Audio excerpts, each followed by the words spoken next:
What's up? This is Tom Fromling from TwinsDaily.com. Let's talk about these first two Twins games. The opener, I mean, you can't start out any better. Max Kepler on the first pitch of the season hits a bomba. How appropriate is that? Twins go on to win 10-5. It did get interesting there for a minute. But my biggest takeaway, obviously scoring 10 runs against a Lucas Giolito start is a big deal. That guy's a beast. But the thing I came away with really encouraged with was how well the bullpen pitched. It was incredible.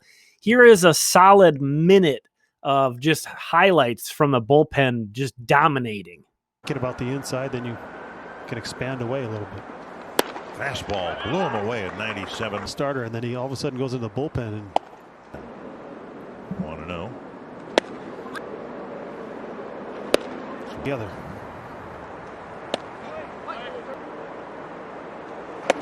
And he got him to chase. I think the overall numbers were good. A lot of credit. He did what they told him to do, and he did it really well. Wow. And that. Oh, it's about 90. There's a breaking ball. Guys down there. And he went. And Duffy. And Grandal, they brought in Keuchel, they brought in Encarnacion. Challenger. Trying to get there still. They're ready and they want to get here. Three really good break.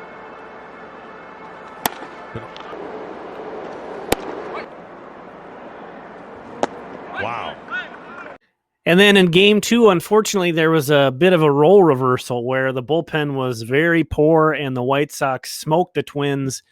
Zach Littell, who was very solid last year for the Twins, gave up almost as many home runs, 3, in this outing than he did all of last season, 4. So very strange, kind of a throwaway performance, if you ask me, for 2 reasons. I'm not going to be overreacting to this game too much because, number one, if you're having Randy Dobnak on an emergency start, your 6th starter coming in and stepping in unexpectedly, and you're facing Chicago's big offseason pitching addition, Dallas Keuchel. He's not, the Cy Young candidate that he was when he was with Houston at a time, but he's their big ad.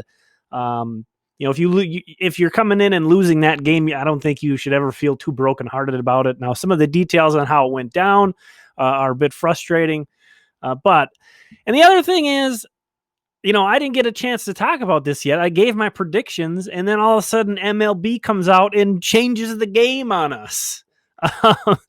16 teams are making the postseason this year. Just take everybody on the Twins who's injured or recovering or old and just, Han Solo them and freeze them in carbonite until September because, my gosh, if the Twins can't be one of the top 8 teams in the American League, they don't deserve to be in it anyway. The top 2 teams from each division and then basically the next 2 best teams after that are making the postseason. And the way it's going to work is it's only going to be a 3-game series in the first round. Yes, the higher seed gets home field advantage. But what's home field advantage in 2020? If there are going to be fans, which I doubt, it's not going to be full capacity. And even last season in 2019, the postseason, home teams were 17-20. Home teams had a losing record in the 2019 postseason. Now, some of that is from the historic World Series where every single game, all 7 games, the road team won. That was the first time in American major pro sports history that had happened in a championship series. But still, 17-20 home teams were last year. So even with crowds, how big of a deal is home field advantage? Yes, you have guys sleeping in their own beds and all that, but a 3-game series in baseball to determine who advances to the next round, I don't like it. But to me, it takes so much. It takes so much out of the season. This 60-game season, I was kind of, could get a little excited about how much more each game. Basically, each game accounts for, I think, 2.7 games if we break it down mathematically to compare it to the 162-game season. So I was kind of excited about that urgency, that sense of urgency that every game is almost as valuable as 3 games.